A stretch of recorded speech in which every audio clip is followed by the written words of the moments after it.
Hello കൂട്ടുകാരെ, ഇന്ന് നമ്മൾ ചെയ്യാൻ പോകുന്നത് അപ്പത്തിനും ചപ്പാത്തിക്കൊക്കെ കഴിക്കാൻ പറ്റുന്ന നല്ല രുചിയുള്ള എളുപ്പത്തിൽ തയ്യാറാക്കാൻ പറ്റുന്ന ഒരു മുട്ടക്കറിയാണ്. അതിനുവേണ്ടി പാൻ ചൂടാക്കിയ ശേഷം നമ്മൾ വെളിച്ചെണ്ണ ഒഴിച്ചു കൊടുക്കുകയാണ്. വെളിച്ചെണ്ണ ചൂടായിട്ട് വരുമ്പോൾ അതിനകത്തേക്ക് 2 table spoon ginger garlic paste, 4 പച്ചമുളക്, 2 സവാള നീളത്തിലരിഞ്ഞത് ഇത് ചേർത്ത് കൊടുത്തിട്ട് നന്നായിട്ട് നമുക്കൊന്ന് വഴറ്റിയെടുക്കാം.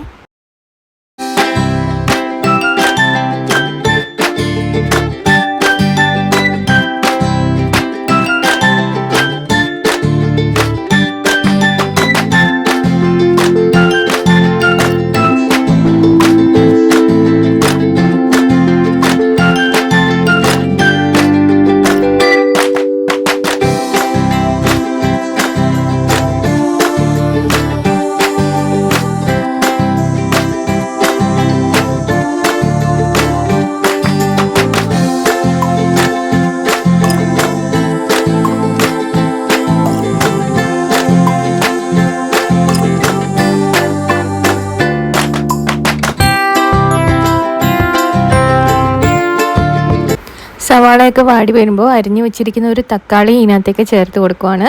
തക്കാളി ലോ ഫ്ലെയിമിലിട്ട് 2 മിനിറ്റ് നേരം അടച്ചു വെച്ച് നമുക്ക് കുക്ക് ചെയ്തെടുക്കണം.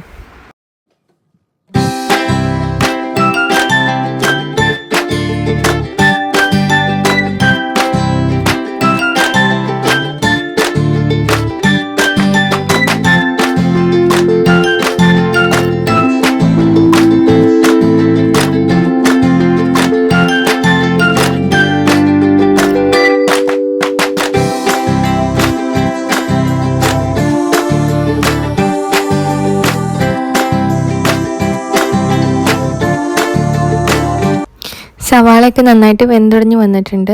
നമുക്കതിന് ശേഷം ഇതിനകത്തേക്ക് ഒരു 1/4 ടീസ്പൂൺ മഞ്ഞൾപ്പൊടി ചേർത്ത് കൊടുത്ത് നന്നായിട്ട് മൂപ്പിച്ചെടുക്കാം. മഞ്ഞൾപ്പൊടി മൂത്ത് വന്നതിന് ശേഷം നമുക്കൊരു 3 ടേബിൾ സ്പൂൺ മല്ലിപ്പൊടി കൂടി ഇതിനകത്തേക്ക് ചേർത്ത് കൊടുത്ത് മൂപ്പിച്ചെടുക്കണം.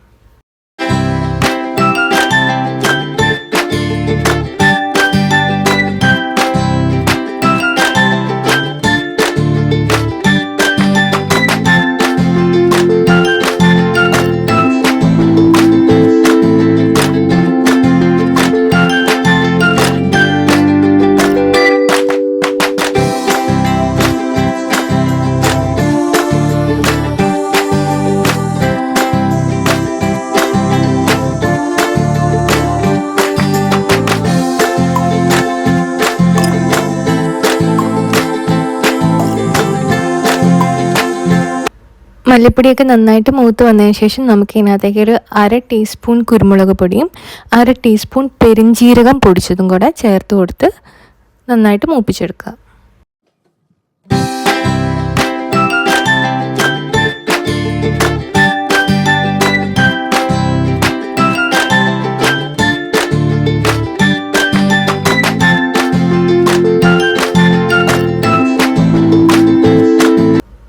ഇനി നമുക്കിതിലേക്ക് കറിവേപ്പിലയും ആവശ്യത്തിന് ഉപ്പും ചേർത്തതിന് ശേഷം വെള്ളം ഒഴിച്ചു കൊടുത്തിട്ട് ഇതൊരു ഗ്രേവി ഫോമിലാക്കി ഒന്ന് തിളപ്പിക്കാം.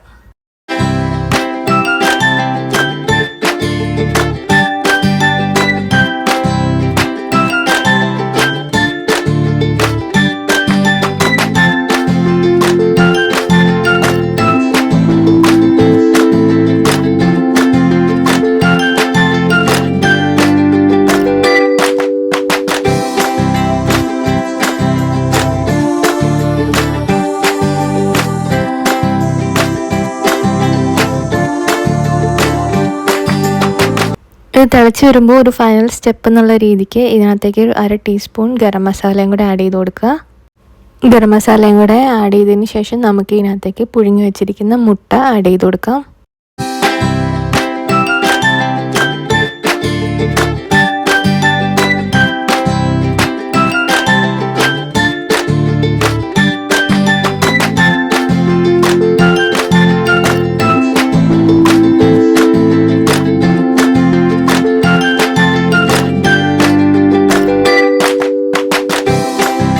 അപ്പോൾ കൂട്ടുകാരെ, നമ്മുടെ രുചികരമായിട്ടുള്ള മുട്ടക്കറി റെഡി ആയിട്ടുണ്ട്. എല്ലാവരും തീർച്ചയായിട്ടും ട്രൈ ചെയ്ത് നോക്കുക. ഇഷ്ടപ്പെട്ടാൽ എൻ്റെ ചാനൽ ഷെയർ ചെയ്യാനും സബ്സ്ക്രൈബ് ചെയ്യാനും മറക്കരുതേ.